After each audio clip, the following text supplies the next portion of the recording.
Yuba-Sutter.live's local government live streams are presented by Plumas Lake Self-Storage in Plumas Lake, where lifelong local residents are helping other residents keep things safe, providing indoor storage units, outdoor RV and vehicle parking, moving supplies, and Penske truck rentals. Details at plumaslakeselfstorage.com.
Have you step this way a tiny bit? 1, 2. Excellent. Congratulations. Tonight we also have a special recognition. Trower, Director of Buildings and Grounds. Mr. Trower, come on down.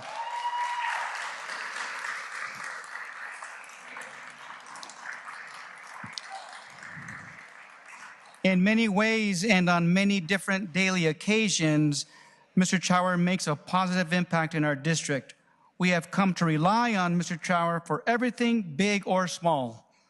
He and his very lovely guest, he takes pride in our facilities and expects the same for his Building and Grounds team. Thank you, Mr. Trower, for your positive impact in our MJUSD community. Oh, so cute.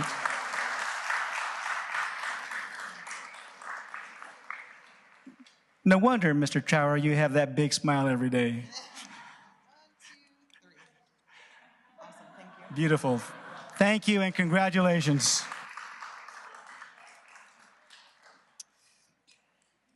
As many of you may also know, we recently had a wonderful Parent Summit event and would like to call up Mr. Hector Gonzalez, Director of English Learners and Student Supports, and James Lohman, Director of Adult Programs and Community Partnerships. The first annual Parent Summit took place on October the 28th. This event would not have been possible without the leadership of Mr. Gonzalez and Mr. Lohman. MJUSD want to thank you for making a positive impact for our families and community in this very important event. Thank you, gentlemen.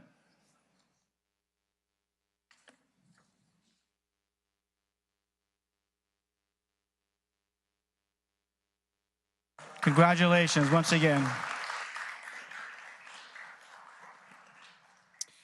And as you know, we have our own student and staff recognition program. And for the month of October, we would like to acknowledge and ask these students and staff members to come up. From Arboga Elementary, Tenley Goodman.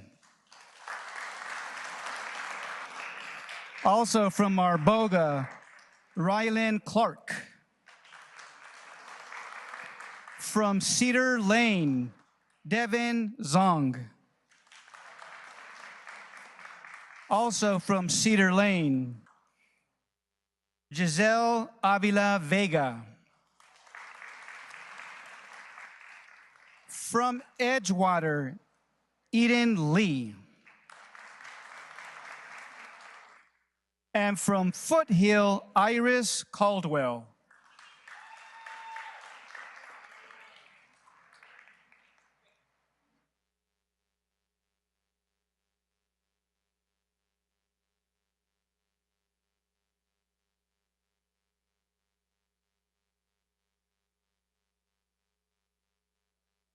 Okay,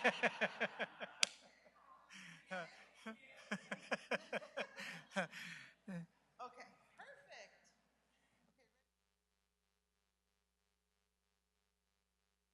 Congratulations. Please give these youngsters one more round of applause.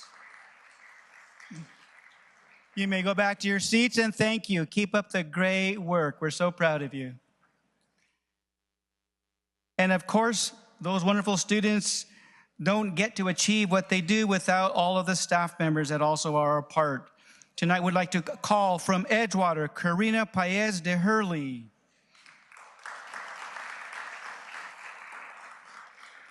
From Foothill, Rebecca Strain. From Johnson Park, Rachel Colon.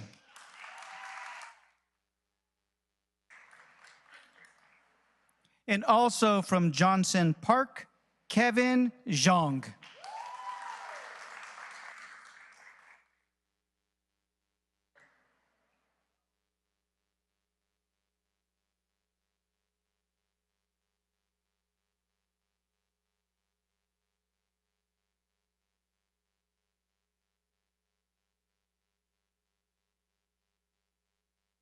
Awesome, ready? 1, 2.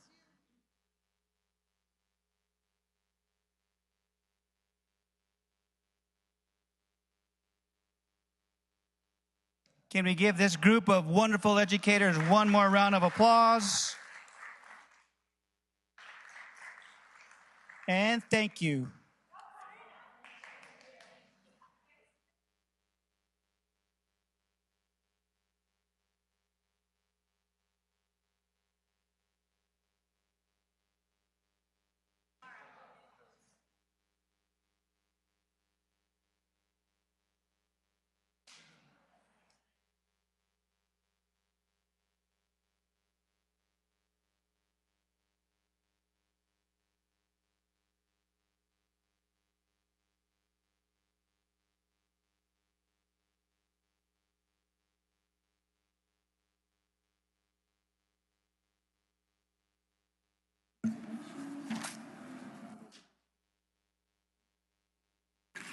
Now we have comments for the high schools, Lyndhurst High School.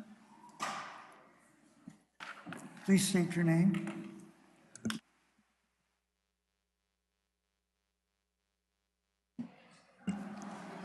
Good evening, board members, Superintendent Dr. Falazrani, and everyone here today. My name is Diana Ortega Moreno, and I'm the Lyndhurst ASB president for the 2023 to 2024 school year. To start off with a short recap of October, LHS had a successful spooky season, which included our fall festival and costume contest. LHS hosted the first MJUC Parent Summit on Saturday, October 28th. Parents and community members had the opportunity to learn about wellness, college preparation, RCT pathways, and much more. Many LHS students who are part of those CTE courses were able to participate in demonstrations at this event. Also, representatives from our local home builders got a tour of our LHS and learn about all the programs, extracurricular activities, and student services LHS has to offer. They're working closely with new families moving on to their newly constructed homes and are enthusiastic about promoting our school to new Blazer families. Congratulations to all our fall sports teams for working hard throughout the season and making LHS proud. Our Lyndhurst AP course enrollment has grown so much for this school year. We have 4 additional AP sections and 2 new courses, AP Art and AP Seminar. This is also the first year we have 2 sections of AP English Literature and AP World History. LHS students will take 298 AP tests this spring. Now, moving on to FFA. FFA welcomed north of 600 students to the school farm from Ella, Johnson Park, and Arboga School for Lyndhurst's annual Pumpkin Patch event. 40 FFA members helped put this event on for the MJUC community.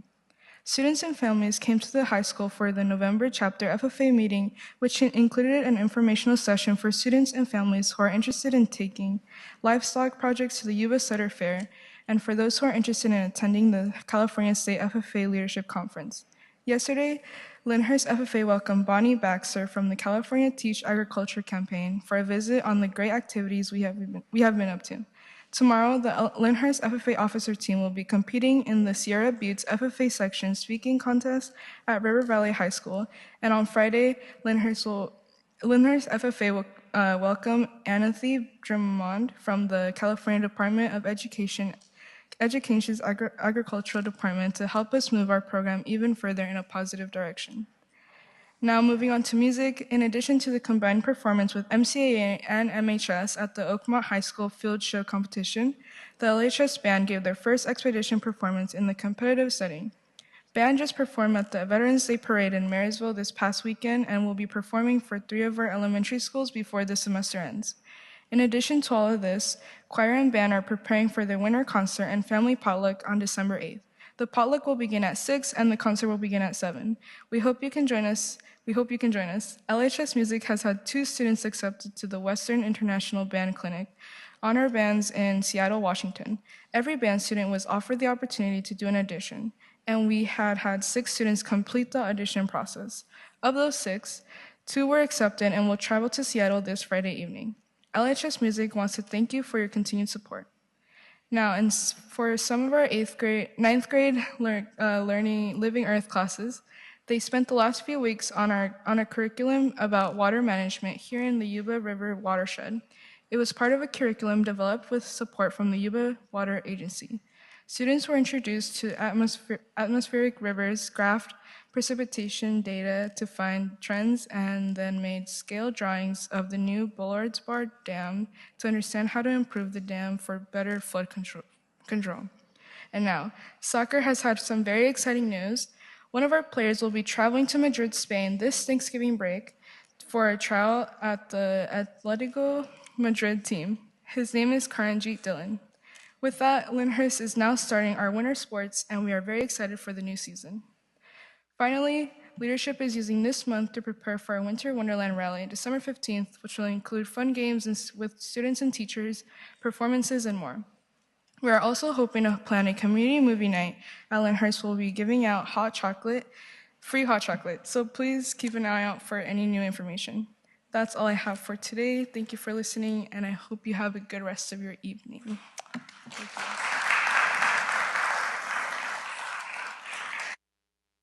Thank you. Marysville High School.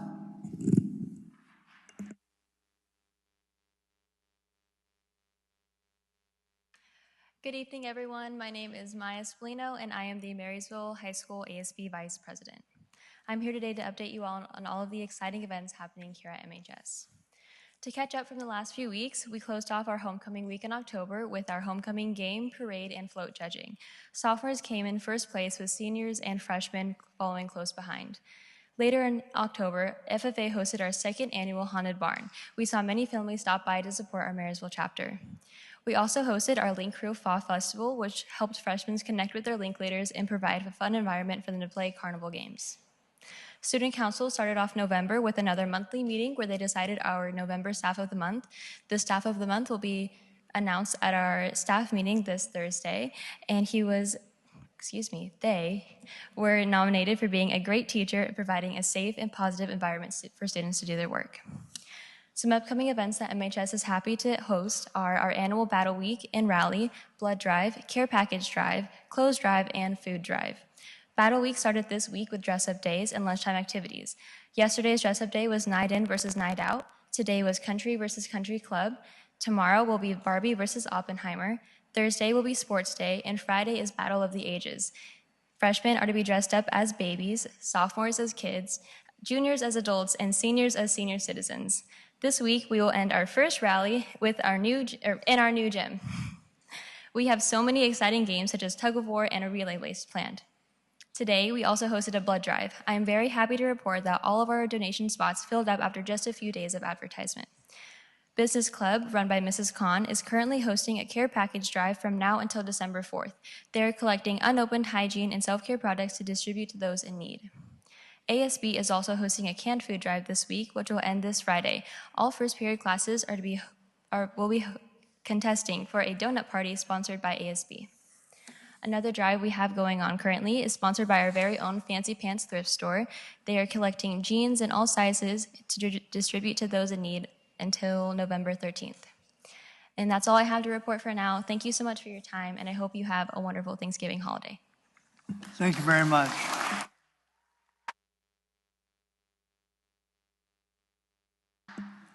MCAA.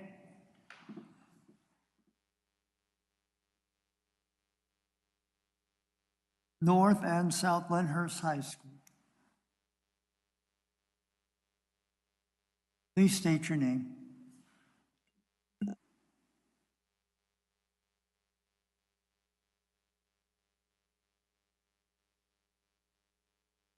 Good evening, Dr. Fall and board members.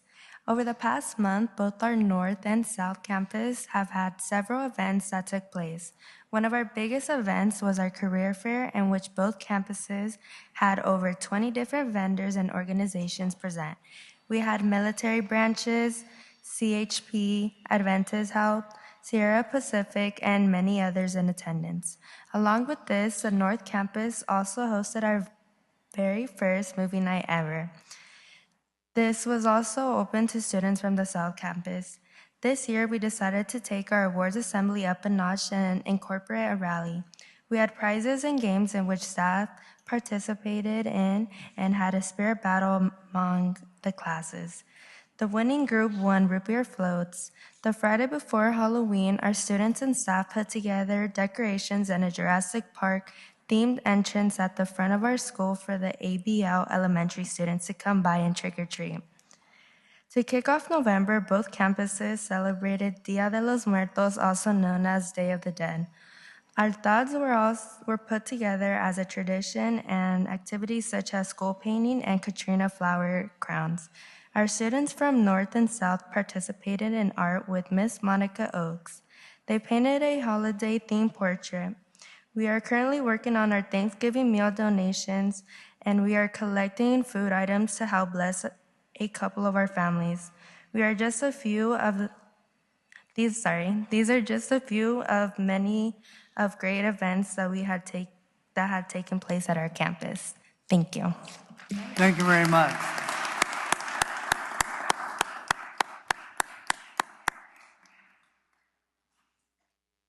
Now we have opportunity for employee organizations to address the board. Muta.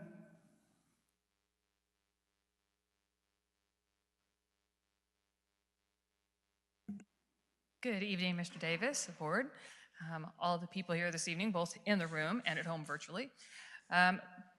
Like a lot of others this evening, I thought I would go about keeping things rather short and sweet, and especially with the season that is upon us as far as Thanksgiving. And so I will tell you that I learned a valuable lesson this morning in my first period. I do bell work every morning, so every class period, they have a question on the board they have to respond to. I thought it was an innocent enough question, turkey or ham, and 35 minutes later, I was wrong. So after 27 years of teaching, I still learned a little something. It went into a whole like 6-stage debate about the whole like Thanksgiving meal and this or that or this or that. And so it was actually a really fun morning, but it really also made me think about, in talking to my students, especially like, you know, for what are we thankful? To which my students said, don't you mean what are we thankful for? And I said, no, I'm thankful for having, you know, a bachelor's degree in English where I know I don't end my sentence in a preposition. And so, like I said, it was a fun morning. But in talking to the MUTA Executive Board, our rep council, we did want to extend all of our thanks to the 510 members we have, along with our 10,000 plus students that we have, best students around. And also myself, very selfishly, I'm very thankful for my family that I have that stands behind me and supports me in all I do, as well as the families that stand behind all of our unit members, our employees, our students. We have a wonderful community for which I am very thankful. And so I selfishly and not unabashedly look forward to a week off to be really thankful. And so I do hope everybody enjoys a little rest and relaxation. And we got about 3 days left until we get to that. But hopefully everybody powers through this week and then enjoys the next week off. And everybody can reflect a little bit during that time. And like I said, get their batteries charged for when we come back and we have 3 weeks to power through until we get to finals and another well-deserved break. Thank you. Thank you very much.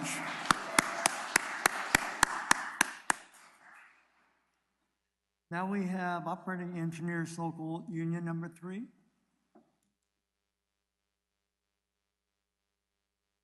Please state your name. Carl Carr. Good evening, President Davis, Dr. Falls-Azrani, and the rest of the board. Just wanted to take this opportunity to introduce myself. Again, my name's Carl Carr. I'm the Senior Business Rep with Operating Engineers Local 3. I'm here as the union representative for the Operating Engineers Unit. I just wanted to take the time to come up in front of you and look at y'all and just say hi, and I wish you a happy Thanksgiving, and I look forward to working with you in the future, and I'm sure I'll be seeing more of you, and just wanted to take this opportunity to say hey. So thank you. Thank you.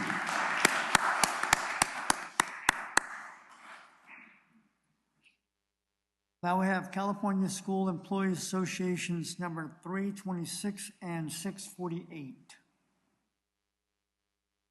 Association of Management and Confidential Employees. Supervisory Unit. Now we move into presentations. We are at 10.1, presentation for the Arboga Elementary School Site Plan for the 22-23-24 school year. Tyler.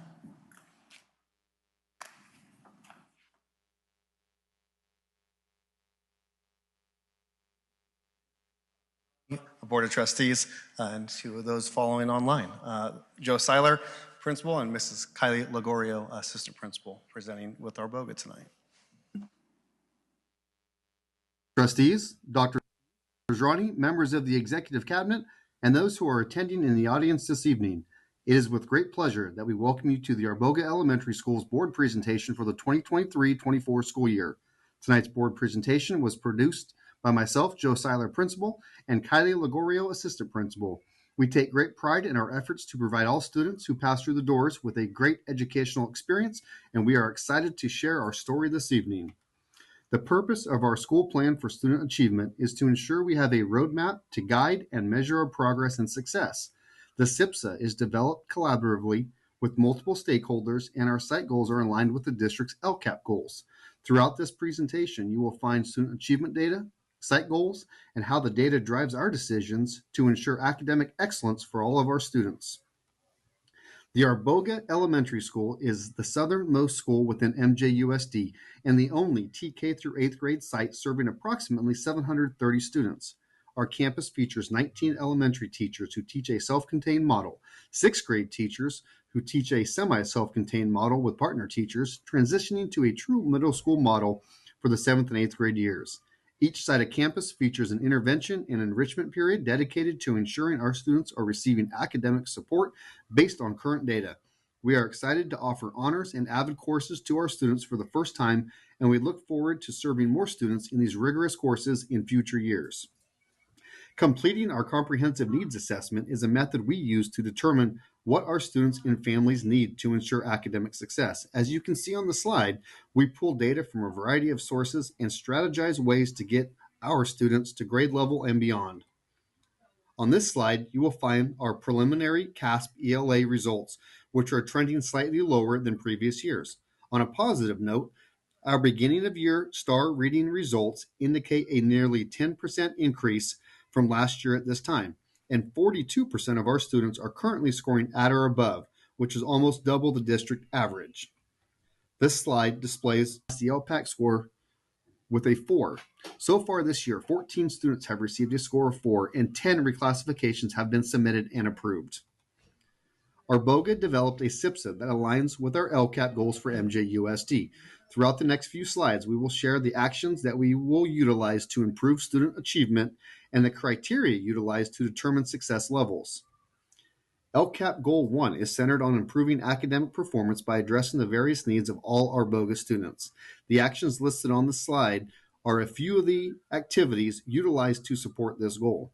We have also retained 2 of our student support specialists to help coordinate academic and behavioral interventions, participate in student parent meetings, provide support in the classrooms, and develop activities that celebrate and acknowledge student achievement. In LCAP Goal 2, we are focused on addressing the physical, emotional, and safety needs of all students and staff. To achieve this, our PBIS team attends the latest training offered by the district to better develop interventions and support our students on and off campus. We have weekly flag assemblies, a cougar store, and weekly Fritter Friday drawings. These activities and strategies improve school culture, strengthen a connection to the school, and provide more connection to the community through various events. LCAP Goal 3 is centered on preparing every student with the skills needed for college and career readiness. We allocate funds to build and improve the classroom and school library, which provides our students with engaging books, resources, and information on college and career interests. Funds are also utilized to introduce our students to STEAM education during their electives. With LCAP Goal 4, we are focused on building a system of specific support for our English language learners. Our student support specialist works closely with our district-funded EL facilitator in the following: providing classroom support in English language development, LPAC testing and preparation, and EL reclassification and monitoring. Building and fostering positive school-to-home relationships is the primary focus of LCAP Goal 5. We strive to achieve this through collaboration with our PTSO team in the following events: Jogathon, Fall Festival, Pancakes with Santa, academic award assemblies, athletic events, and many more. Our 6th and final goal is to improve access and inclusion opportunities for students with special educational needs in athletic events, school events, and award recognition. Our total budget for the 2023-24 school year is $537,301. Our school site council meets throughout the year to adjust and collaborate on how to best allocate the funds to best address the needs of our site and LCAP goals. We would like to take a moment and thank the Board of Trustees, Dr. Azrani, the Executive Cabinet, and all members of the district leadership team for their continued support.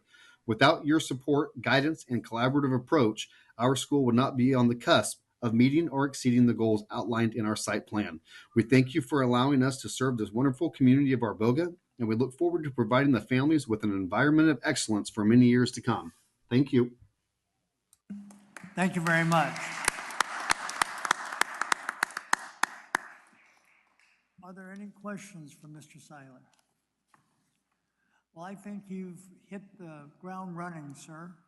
It looks like that you didn't skip a beat between your earlier position to here. got a lot of help. There's always need for help. So we really congratulate you guys on what you're doing. The scores look like they're improving.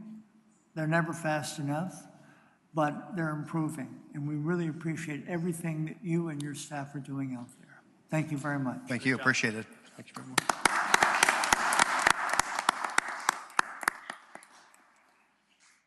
Now we're at 10.2, presentation for the Cedar Lane Elementary School site plan for the 2023-24 school year. Rebecca Evers. Hi, good evening, Dr. Azrani, President Davis, members of the board. It's our pleasure to be here this evening and share with you our progress here at Cedar Lane. I also want to introduce you, one of our leadership team members and new 6th grade teachers, Mr. Galani, who's here with me this evening and also helped me crunch some of the numbers for our data that you're going to see this evening. Thank you.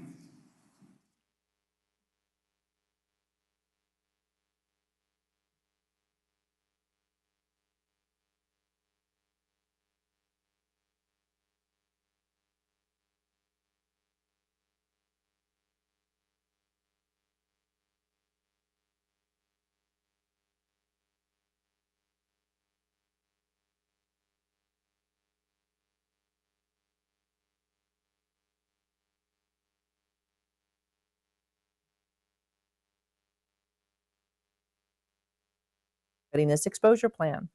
Strategies to meet Goal 4 include implementing an EL task force to develop support for our teachers to improve instruction for our EL students, positive attendance.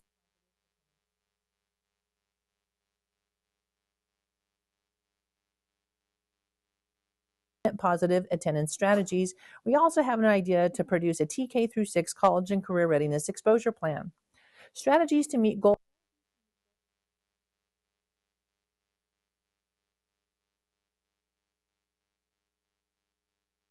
positive attendance strategies.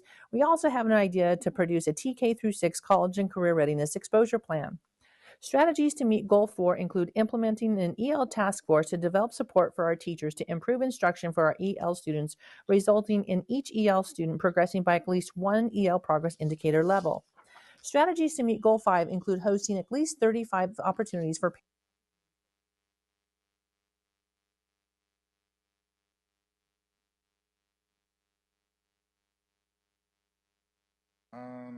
Yeah.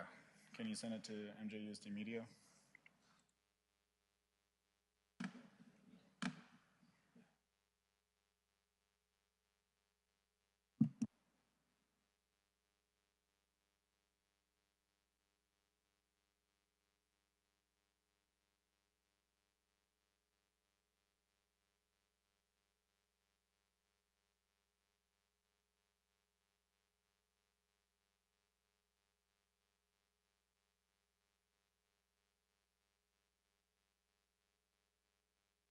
positive attendance strategies. We also have an idea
positive attendance strategies. We also have an idea to produce a TK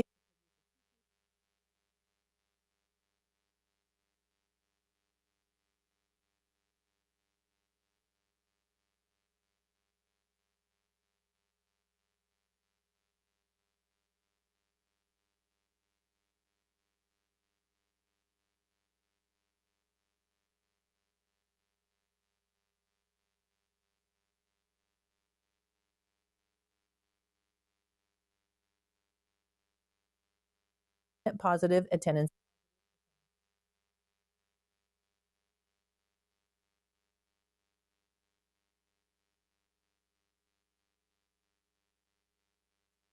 Positive attendance strategies.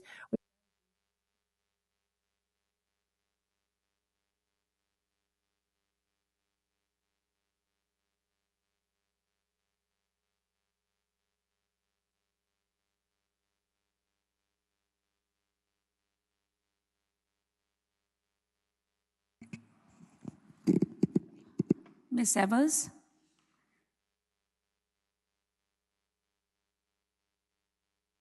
Miss Evers, would you like to do it live? We also have an idea to Would you like to produce a do it TK through live? 6 college and career positive attendance strategies. Positive attendance strategies. Positive attendance. Positive attendance strategies. We also have an idea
positive attendance strategies. We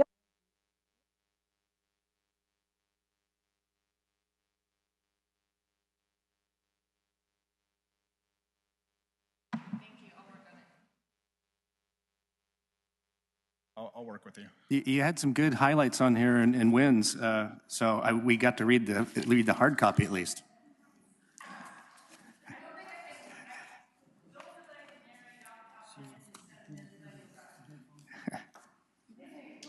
Good evening. Okay. Now we'll hear the Edgewater plan. We're going to skip around a little bit. I'm sorry.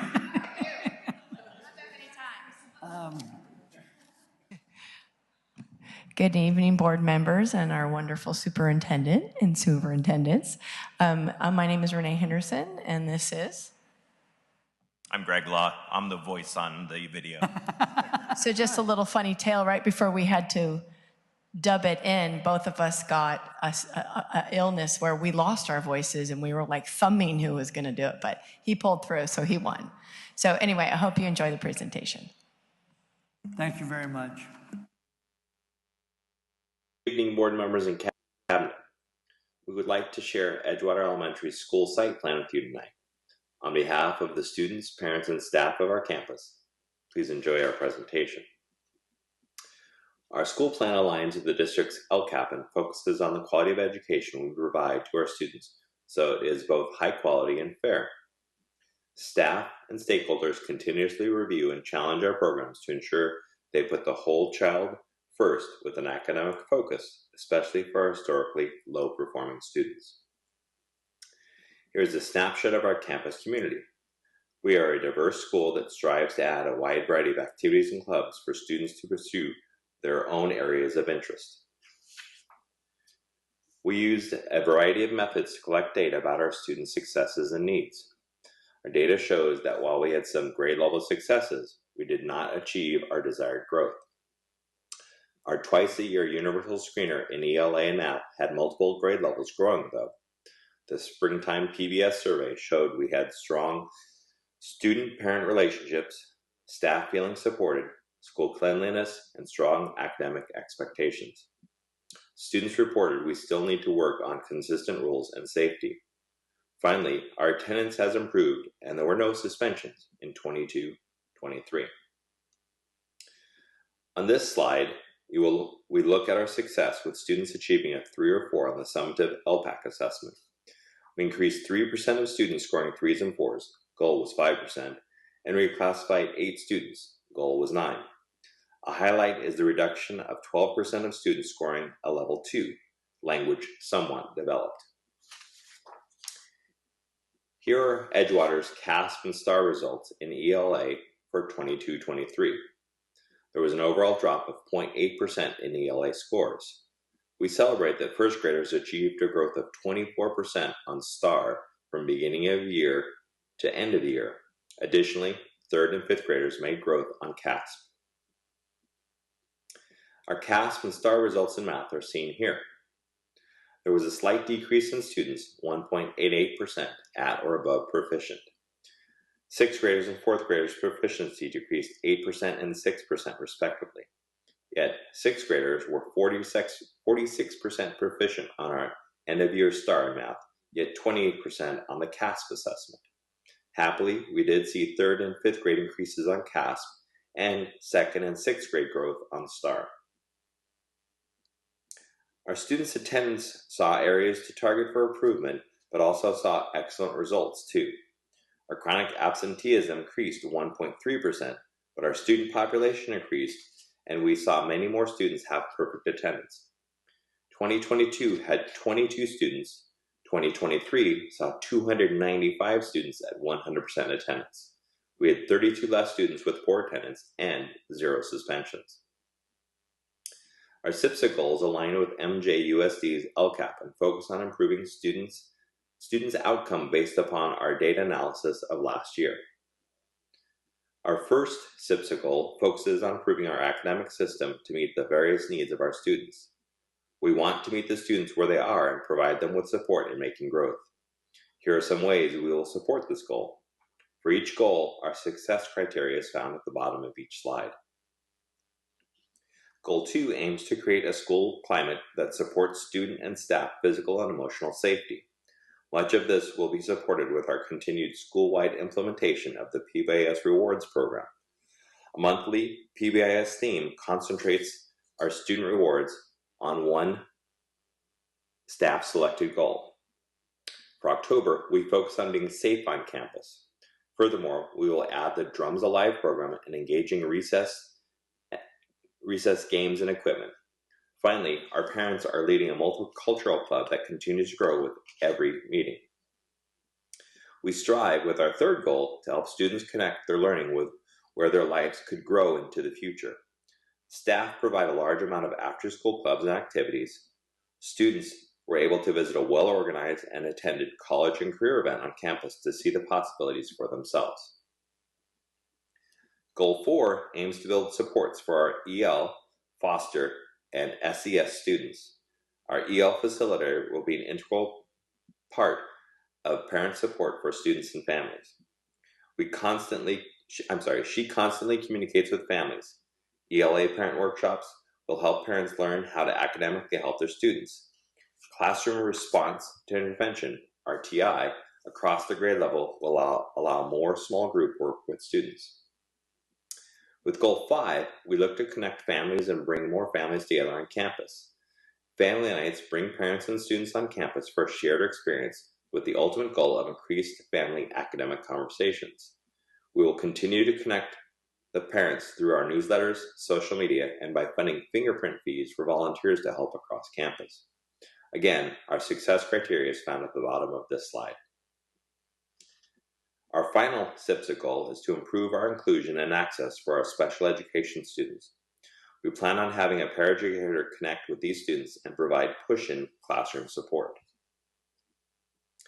Our site budget is listed on this slide. Our school site council will monitor the budget, ask the hard questions, and keep the focus on our students. Our final slide showcases areas of which we are especially proud, and Edgewater is always putting the whole child first with an academic focus. Thank you, board members and cabinet, for your time.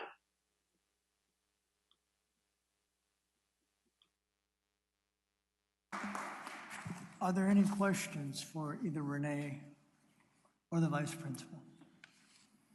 The one comment I have is that where you have stated your improvements and you're using one number, you know, if it should be at least 5% or at least 10%, meaning that if you go over that amount, that's even more to celebrate.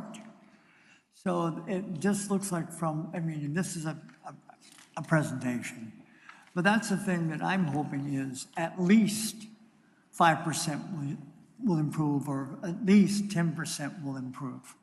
You're using that number as a baseline, and we're looking to improve beyond that because we know we need to improve beyond that. But it's a great presentation. Thank you very much. At least it was a great presentation. Yeah. Any other questions? Thank you very much. Glad it worked.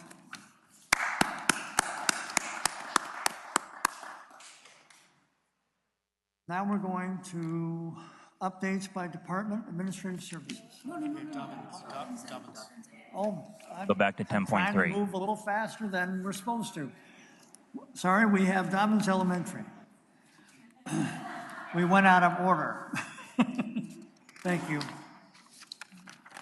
Good evening, Board of Trustees, Dr. Astani, and members of the Cabinet. I'm Michelle Higgins, and I'm the new principal of Dobbins and Yuba-Sutter Elementary.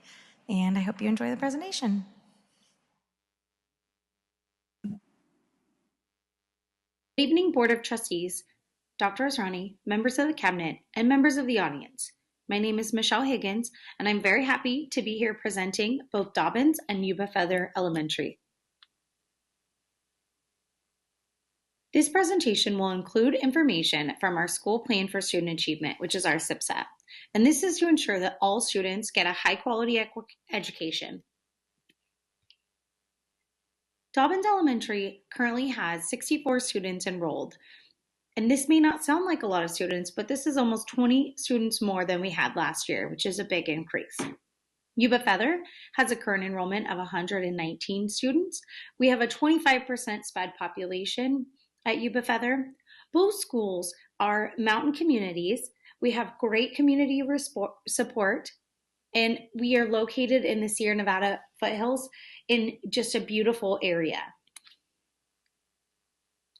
Attendance is up at both schools. Dobbins currently is up 3.77% from last year with a 94% attendance, and we have reduced our chronically absent students by 15% so far this year. Yuba-Sutter is also up a total of 4.7% from last year, and we are improving our attendance overall by holding attendance meetings and making sure that we're contacting families when students are absent.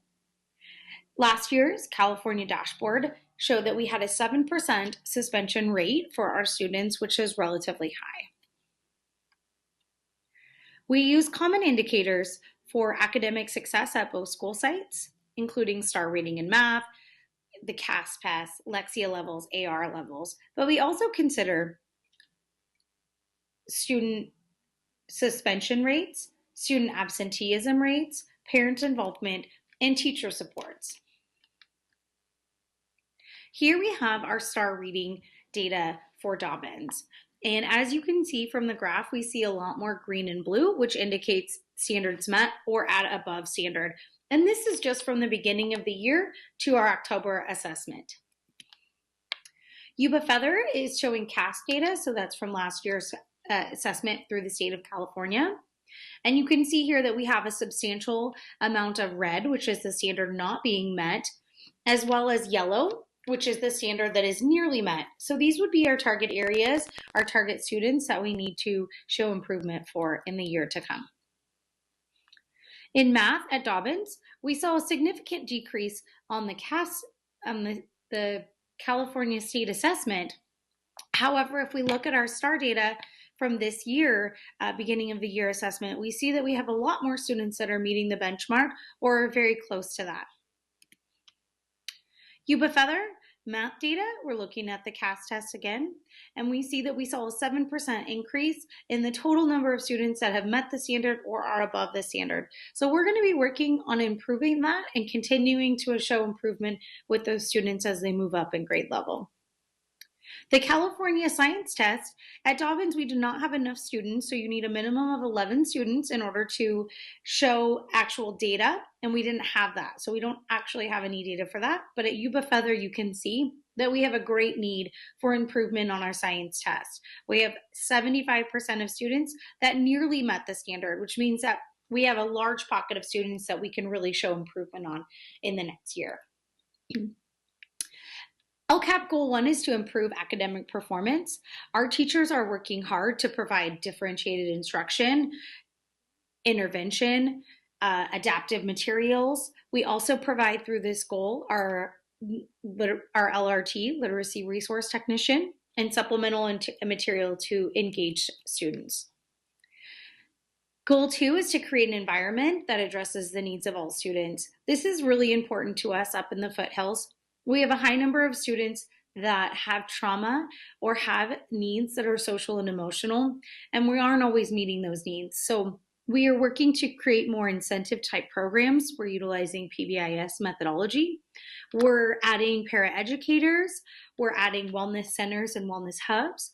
We are trying to provide more communication to families about resources that we could potentially offer up here so that we can support not only our students, our staff, but also our families and community. LCAP Goal 3 is to prepare every student for whatever their next steps may be. We want students to be ready for either college or career, so we're hoping to show an improved CAS scores by 2 or 3%. And we also want them to have more experience in science, technology, engineering, and math. Things like robotics and making videos and 3D animation or 3D printers. Goal 4 is to build a system of specific support for all of our learners. We are working to provide more supplemental materials through our school-wide intervention programs. At Dobbins, we're using a phonemic awareness program that is showing improvement steadily already with our students who are not reading at grade level. We also are adding paraeducators and more curriculum for our breakfast club at Yuba-Feather. Goal 5 is to improve homeschool relationships. This is very important to us.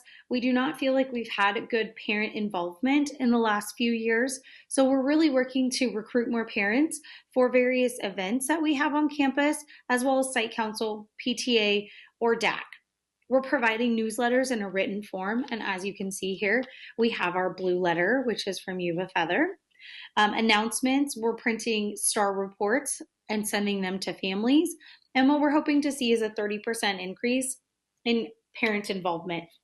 I can already tell you that this year alone, we have seen a significant increase in the number of parents attending our site council, as well as our PTSA or PTO meetings. LCAP Goal 6 is to improve access and inclusion for special education students.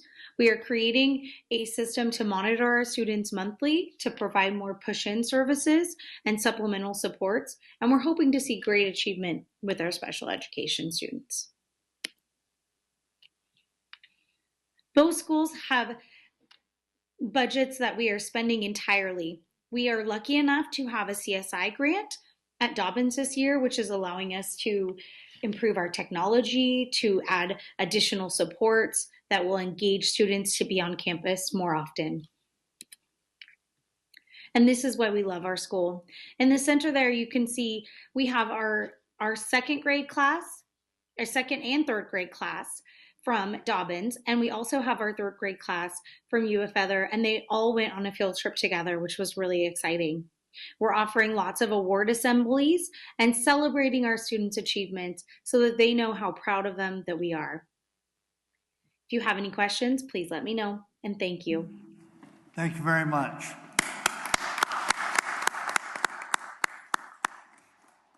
Are there any questions from the board? I just think you're doing a great job up there, and it's very challenging. And I'm just happy to see that we are tracking our improvements. And that's a big challenge for a lot of our campuses. So congratulations on the work you've done, and good luck in the future. Thank you. Thank you.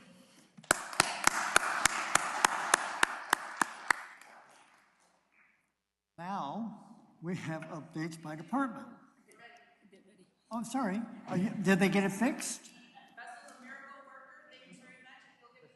Okay, we'll try again. Sorry about that.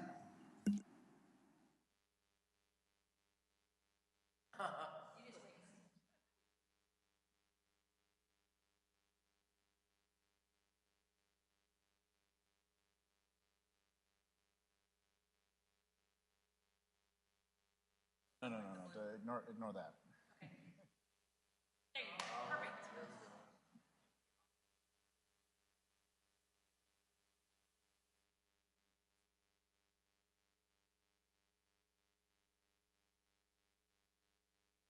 Good evening, President Davis, Dr. Israni, members of the board, and members of the public.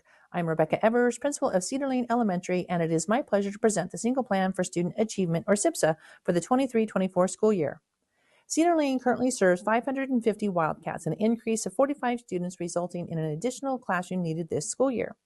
The SIPSA is developed to ensure all children have an opportunity to receive a fair, equitable, and high-quality education. The School Site Council holds the responsibility to develop the SIPSA to support the Title I budget allocations.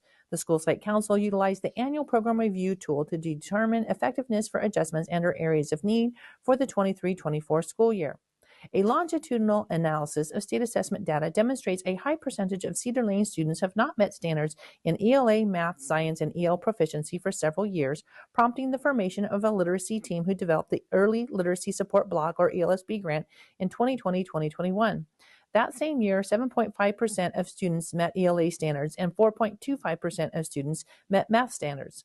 Cedar Lane implemented ELSB grant strategies in grades TK through 6 the following year, embarking on our journey to improve literacy instruction and academic achievement for our students.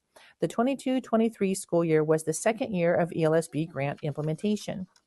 A 2-year analysis of CASP data demonstrates that overall student achievement in ELA declined 1.39%. However, an analysis of our beginning of the year to the end of the year STAR reading data demonstrates students in 1st through 5th grade improved reading scores, with 3rd and 4th grade meeting learning targets of at least 5% growth and 6th grade declining by 7%. Taking a deeper look at where our students' ELA scores declined, we didn't find glaring changes within our subgroups. We found our students with disabilities improved from last year. However, the subgroup continues to score lower than their general education peers. And our 3rd grade students consistently score low, with only 10% meeting standard.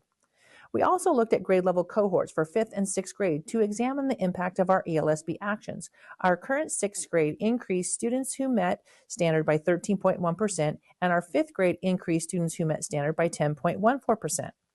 Our DIBELS data showed kindergarten through 3rd grade students met growth targets of 8% or more, with kindergarten students demonstrating a 46% and 1st grade with a 17% growth in students meeting standards.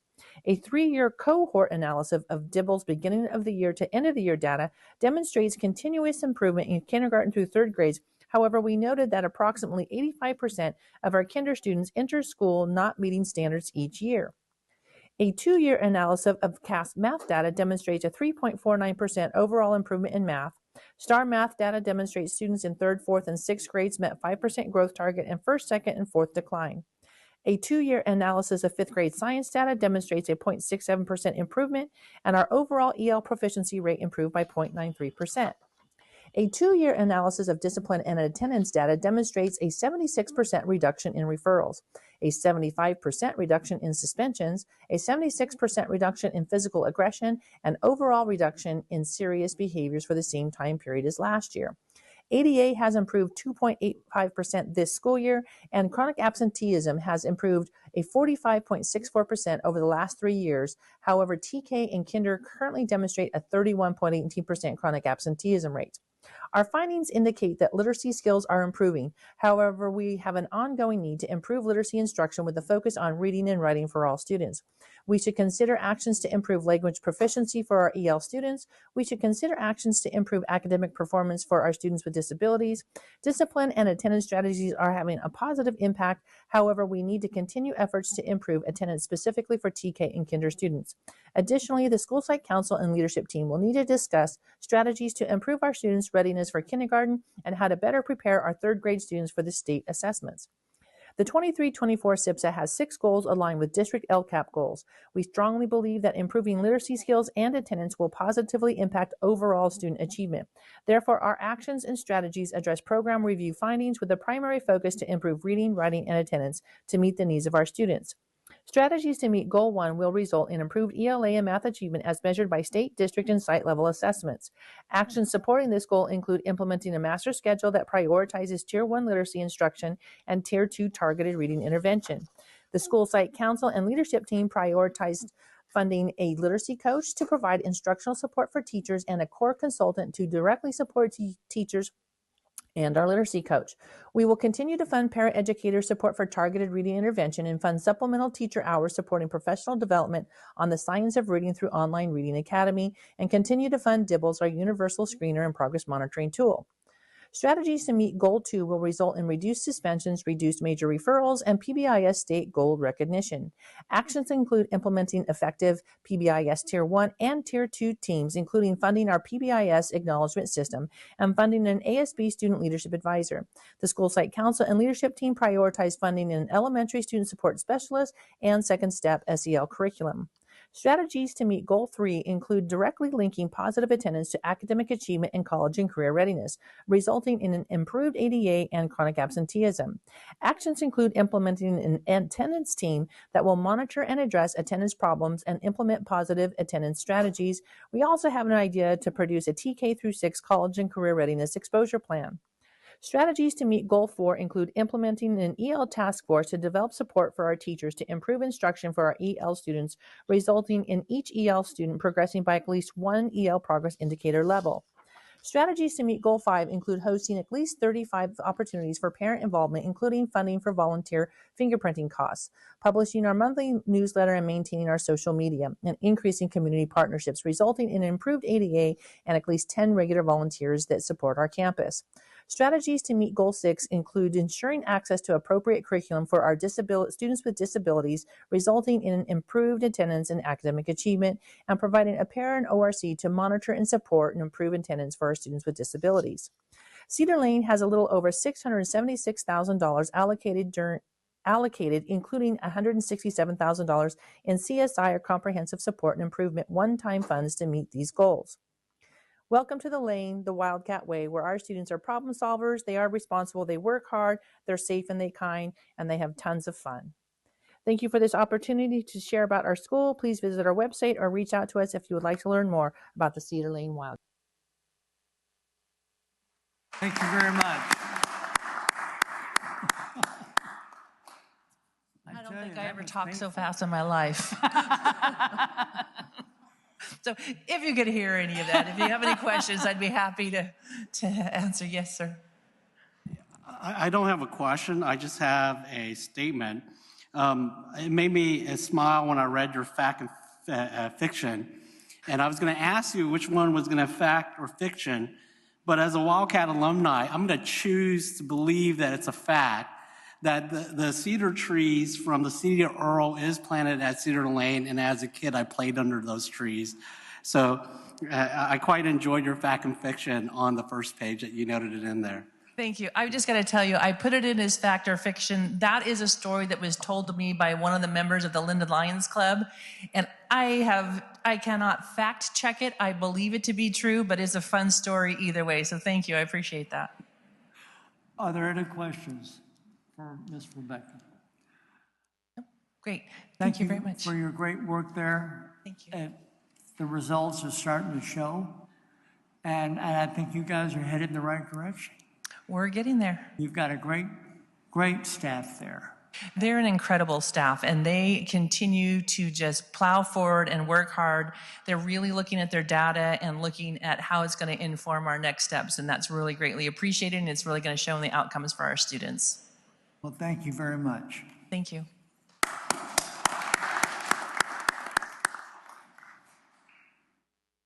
I think we are at updates by department. Brian for Administrative Services. I've just got a couple of things. One, you've seen some of it in the presentations tonight, but we just finished our 60-day period. We've been tracking attendance and discipline data every 20 days, so 20, 40, 60.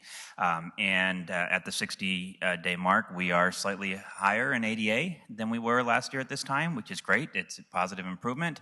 And especially in October. October is historically a really rough month for attendance. It's a very long time between breaks. And so the fact that the numbers are still trending up is a positive sign.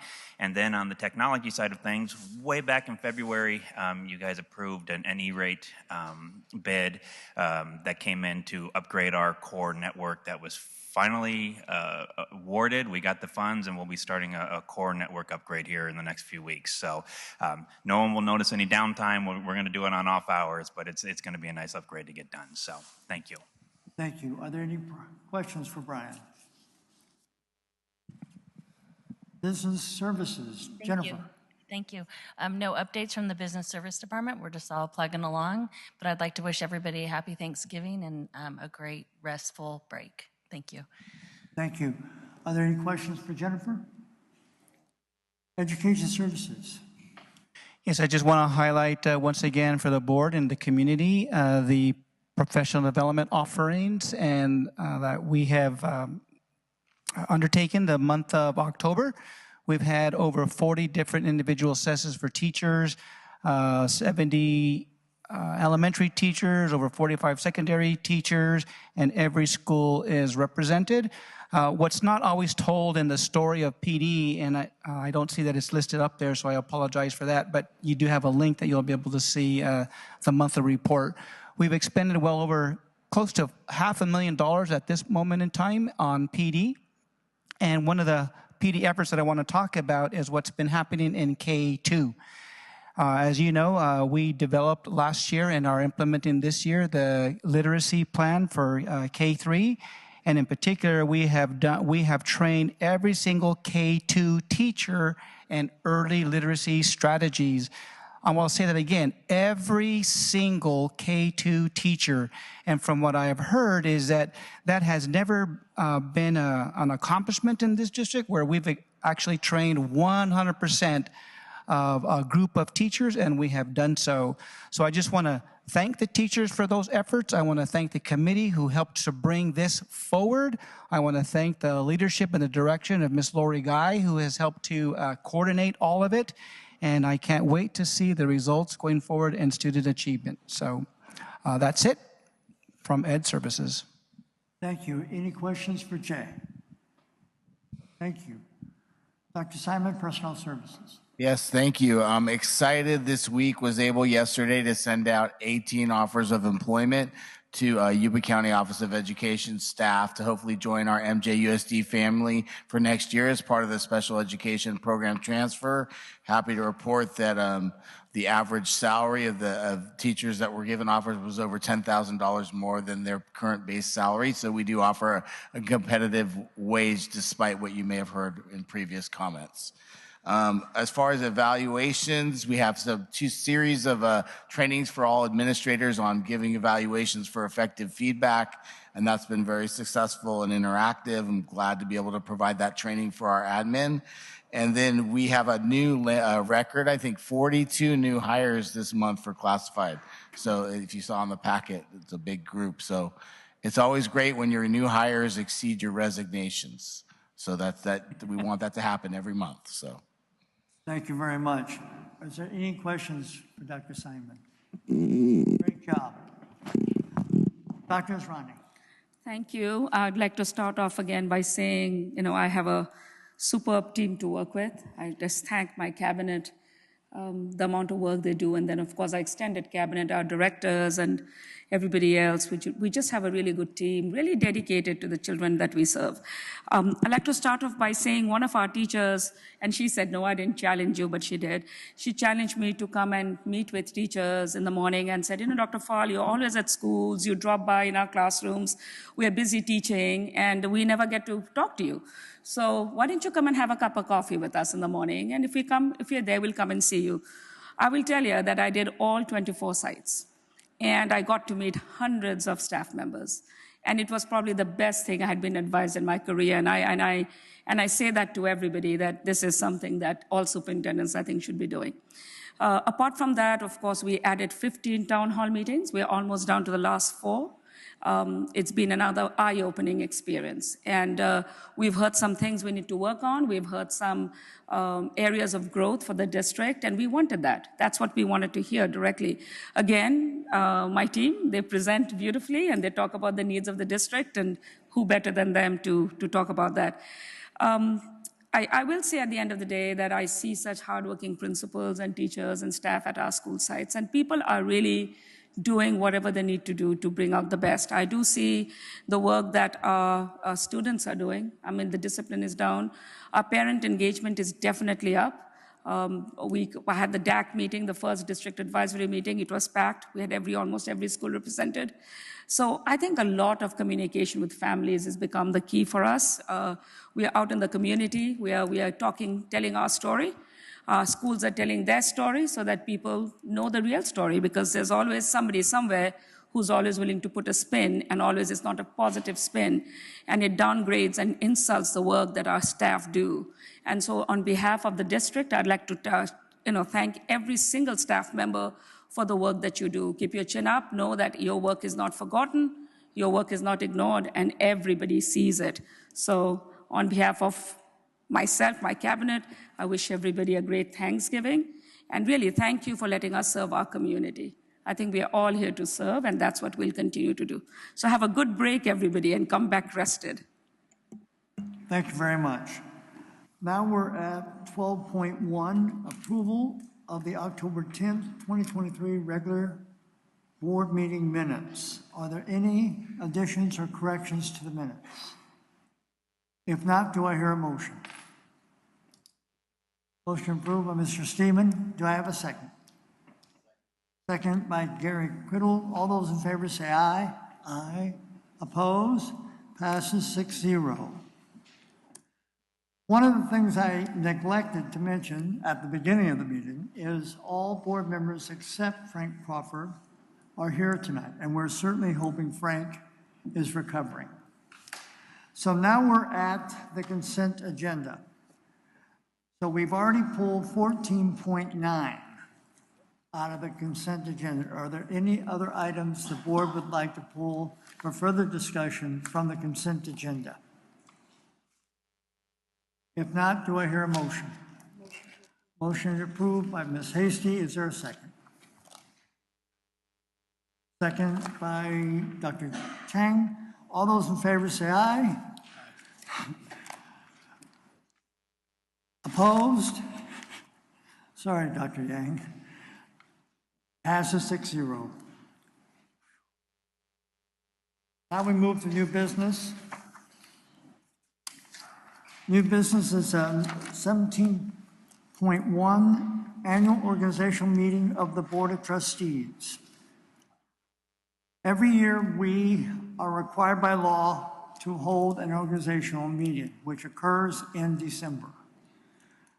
So any questions by any board members about that organizational meeting, which will be held in December, at our December board meeting? If not, do I hear a motion? Motion approved by Mr. Steeman. Is there a second? Second by Gary Criddle. All those in favor say aye. Aye. Opposed? Passes 6-0. Now we're at 18.1, and we have several comment cards. Approve the resolution 2023-24/7, resolution of the Board of Trustees of the Marysville Joint Unified School District ordering a school bond election and authorizing necessary actions in connection therein. So is Renick House still here?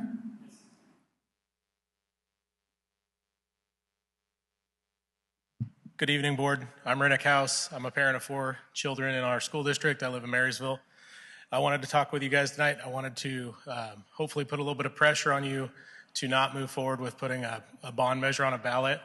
Our county's suffering pretty big. I don't know if you guys have seen right here in downtown Marysville, the food pantries run out of food every single week, handing it out to people that own homes and live in our community, right?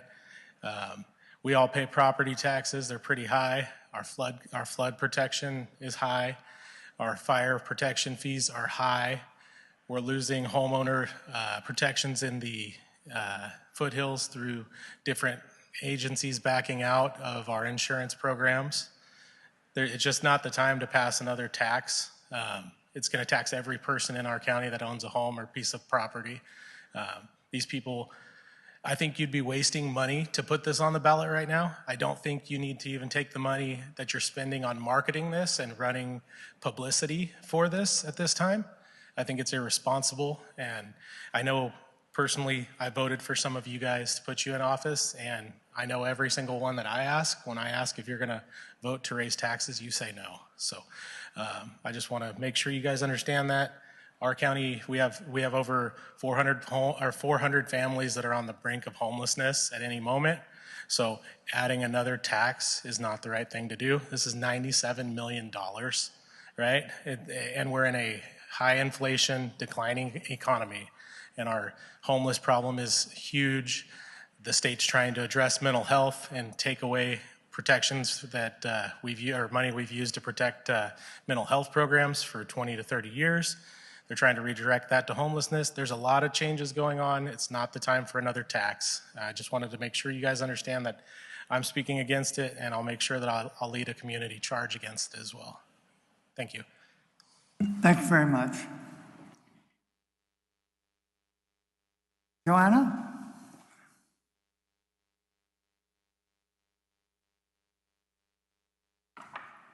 Hi, everybody. It's been a while. We have moved our meeting dates for the Republicans to be on a different night, so now we're back able to attend. I would encourage all of you to reconsider on the bond measure. I agree with what Rennick said. When you look at some of the stats, Habitat for Humanity had the largest food, line this month alone. People are hurting. Inflation is through the roof.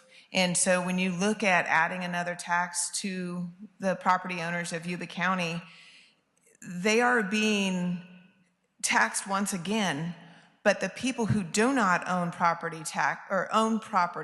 get to also vote on this and put that tax on people who do own property. Let that sink in.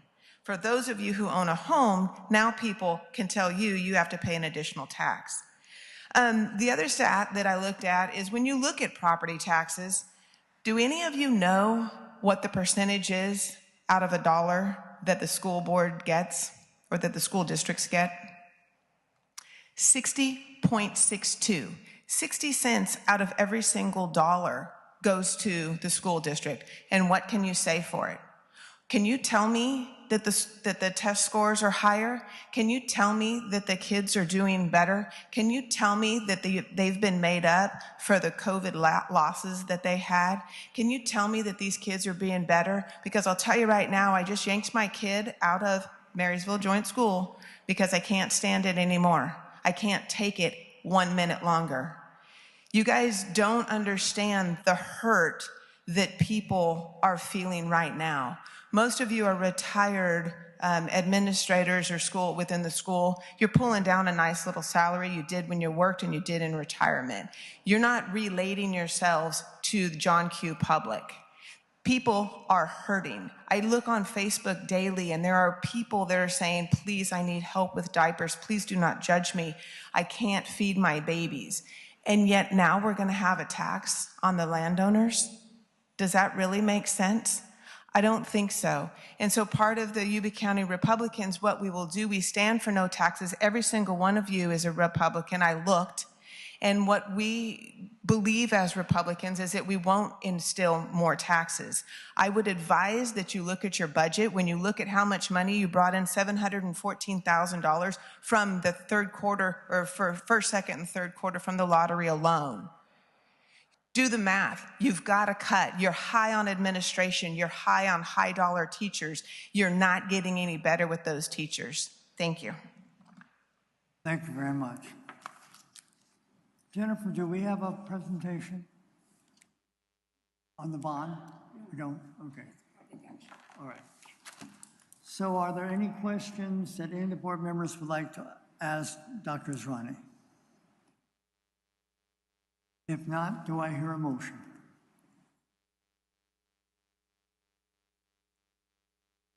I'll motion to approve. Okay. Thank you, Dr. Yang. Dr. Yang has made a motion. Is there a second? Second by Ms. Hasty. All those in favor say aye. Aye. Opposed? The vote is 4-2. And it is approved. We are at 18.2. Approve the resolution 2023-24/9, recognizing November 2023 as a National Homeless Youth Awareness Month. Good evening, Board. Mr. Pless, who oversees homeless, is at a conference, so I'm going to take his place. We have a resolution that I would like to read to you. It's Marysville Joint Unified School District Resolution 2023-24/09, resolution recognizing November 23 as National Homeless Youth Awareness Month. Whereas California has an estimated 200,000 homeless youth, including some 510 students in Marysville Joint Unified School District during the 22-23 school year, and whereas approximately 25% of youth existing in foster care will experience homelessness, and whereas natural disasters and lack of affordable housing have exacerbated youth homelessness across rural California, and whereas a high percentage of homeless youth have been physically, sexually, and/or emotionally abused by their guardians and are frequently re-victimized and exploited while living on the streets and in shelters, and whereas due to the lack of stable housing, homeless youth face great difficulty in accessing stable home lives and succeeding in school, reducing the likelihood of successful graduation, and whereas staff of Marysville Joint Unified and our Homeless Outreach Program for Education, or HOPE, are key to supporting youth experiencing homelessness by acting as mentors and role models for youth, guiding them towards available resources, productive choices, graduating, and creating opportunities for youth to transition to adulthood successfully. Whereas staff of, now therefore be it resolved that the Marysville Joint Unified School Board do hereby recognize November 2023 as National Homeless Youth Awareness Month. Thank you, Brian. Are there any questions for Brian? If not, do I hear a motion? Approved by Gary Criddle. Is there a second? Second by Mr. Steeman. All those in favor say aye. Aye. Opposed? Passes 6-0. Thanks, Thank Brian. you, and I actually have some stickers here for you. Okay. Now we're at 18.3, first read, Board Policy 1113, District and School Websites. Okay, don't worry. Yeah. Thank you, Brian.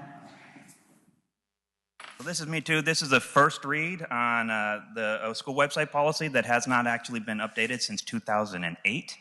It is time. The web is a different world than it was then, and this is recommended changes to board policy to make sure that we're keeping up with current regulations and information that's being shared online. Are there any questions for Brian? Since this is the first read, there's no action by the board. Correct. Now we're at 18.4, first read, Board Policy 1114, District-Sponsored Social Media. Brian? This is actually going to be a new policy. We don't currently have a social media policy, and what we will share and what we will kind of keep track of in social media. So this is the first read for a new board policy that we're bringing forward. Are any questions for Brian concerning this? It's a first read, so there's no motion, no action to be taken by the board. Now we're at 19.1, first read, Board Policy 6184, Continuation Education. Hi, I'm Lori Guy, the Director of Data and Student Improvement. And this is the first read for continuing education. And it has these changes are struck out, and the CSBA recommended language is in the red. Are there any questions for Lori Guy. Since this is the first read, there's no action to be taken by the board. 19.2 is the second read. Board Policy 9270, Conflict of Interest. This conflict of interest policy is being brought forth to meet our federal programming monitoring requirements. And again, it has the CSBA recommended language in addition to the FPM requirements. Are there any questions for Lori Guy? If not, do I hear a motion?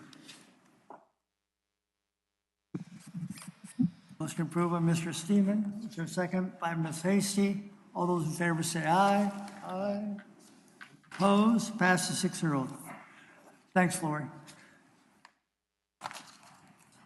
Now we're at new business for business services.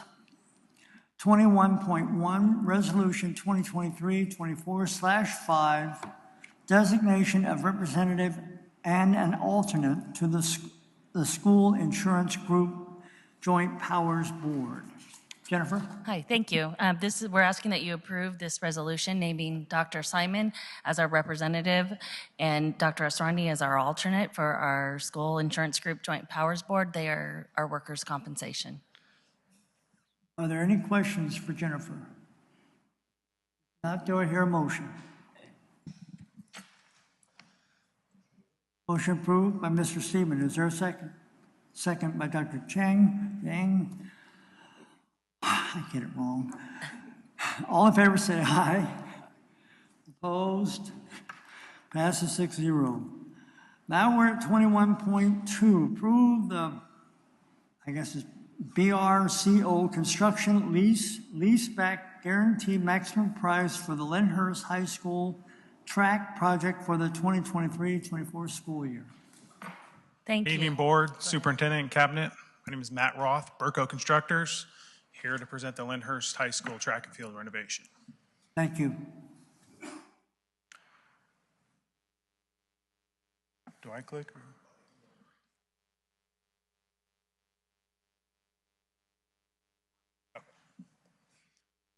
Keep it short, the agenda. We're going to go over cost, schedule, major work activities, and any questions. The guaranteed maximum price, $4,444,511, with the district-owned allowance and contingency of $234,450 is included. The schedule, we're at the board award date tonight. Upon approval, we'd be working on bonds and insurance and contracts with an anticipated mobilization the week after Thanksgiving, with the final field completion goal before kids return next year. Major work activities is the demolition, site work and underground utilities, electrical upgrades, landscaping and irrigation, AC paving, concrete, fencing, and bleachers, and lastly, the track surfacing and striping under a separate contract to follow. Questions? Yes, I didn't see sidewalks included in that description. Yeah, the site, the finishes, there's concrete and sidewalks. But it's not in the description. Apologize. Any other questions? I see it. White areas. The little white and black square? Yes. Okay, good. Any other questions from the board? If not, do I hear a motion? Motion to approve. Motion approved by Ms. Hasty. Is there a second? Second by Dr. Yang. All those in favor say aye. Aye. Opposed? Passes 6-0. Now we have one public comment. Joanna?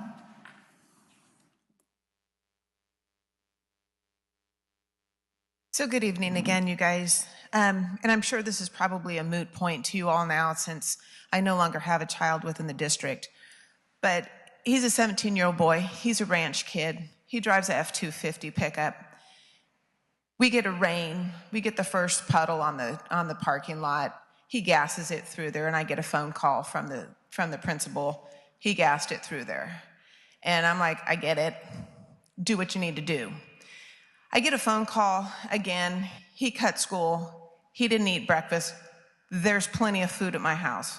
He didn't eat breakfast that morning. He cut school, went and got a burrito. I get a phone call. I said, I understand completely. Do what you need to do, and I'll handle it on my end as well. Anyway, this goes on. He's not a kid who's ever liked school. He's very active. He's works on the farm. He's amazing on a horse. He's amazing on a tractor, $1 million tractor, and he can handle it like nobody's business. My problem is this. He was taking a class that was a credit makeup, I believe, and being told that that he was not able to take the test in front of the teacher. He needed to go to the principal to take the test. So Jared goes to the school, or to the principal, and he sits there and he waits to take the test for an hour, and the principal never shows up, and staff cannot find him. He will not answer a phone call, so he wasted an hour. The following day is when I get the phone call about him gassing it through the puddle. So I said, so I just have a question while I have you on the phone. I said, what is the deal with the teacher? He has to come to you to have this test taken. And he says, is that what he told you? So I don't know how many of you had teenage boys or girls, but the fact that a principal would ever make me question my child and create a problem between the two of us is huge. He didn't lie, and I found out later the principal lied. His name was on my son's report card. He was the one underneath the umbrella of being the teacher, and he is yet pitting a teenage child against a parent, making them believe that they are being lied to by the parent. Does that seem right to any of you? In this day and age, with your cell phones, with everything that we have, and to pit a child against an adult, the fatal mistake is this. My children trust me to have their back, but they know damn good and well that if they screwed up, I'm going to be the first one to discipline them. So you need to look into what he's doing.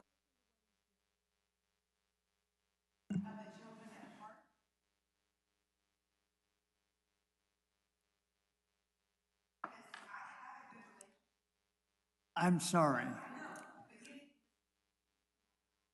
You're out of your time.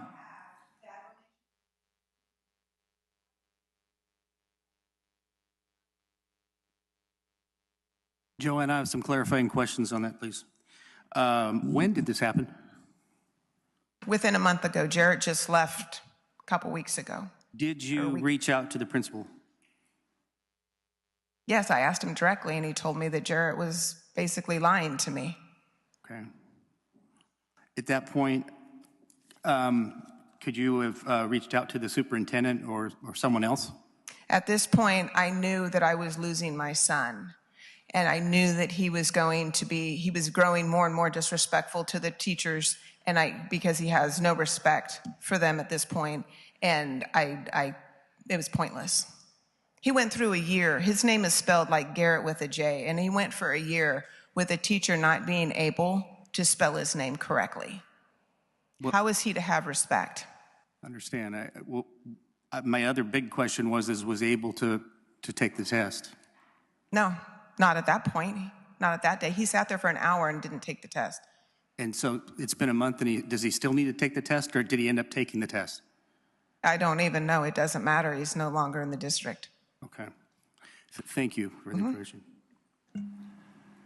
So I would like to close this meeting to a very dear friend of our community, Leah Holmes, who at the age of 91 passed away October 17, 2023. She was a graduate of Marysville High School, Yuba College, and Sacramento State with a degree in education. She held a credential to teach exceptional children and to work at the MJUSD with elementary special education students. Ms. Holmes worked at several school sites across the district: Olivehurst, Covalon, and ultimately at Kynoch Elementary, where she worked from 1972 and retired in 1995. Ms. Holmes' work ethic and dedication to teaching were apparent in all the observations and review comments that her principals noted in her evaluation. Mrs. Holmes does an excellent job of meeting the needs of a wide range of special education students within her classroom. She keeps students motivated and appropriately on task. Mrs. Holmes can always be counted on to help, regardless of the problem. She is a real asset to the Kynoch staff. Mrs. Holmes has done an exceptional job. Special education can be a real challenge, and Mrs. Holmes has surpassed all expectations. We really appreciate this type of dedication across the district. We have many other examples of this type of dedication. And we certainly hope the Holmes family finds comfort in their memories. Meeting adjourned.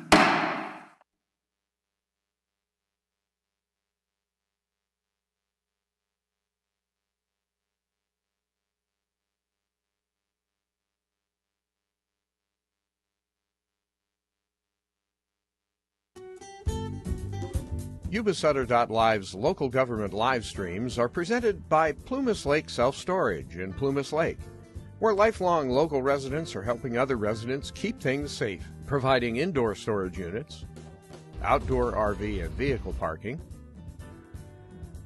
moving supplies, and Penske truck rentals. Details at PlumasLakeSelfStorage.com.